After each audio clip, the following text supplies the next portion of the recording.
দেবকী, আজ আমি তোকে হত্যা করে আমার শত্রুর অবসান ঘটাবো।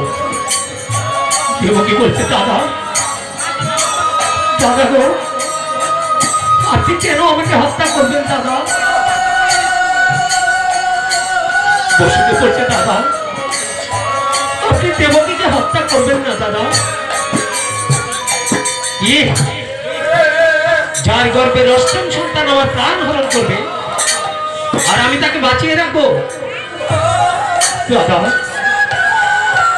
আপনি দেবকীকে হত্যা করবেন না দাদা।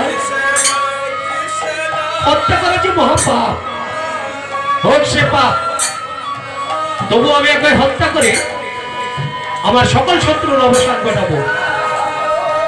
দাদা গো, আপনি অন্যায়ের কাজ করবেন না দাদা।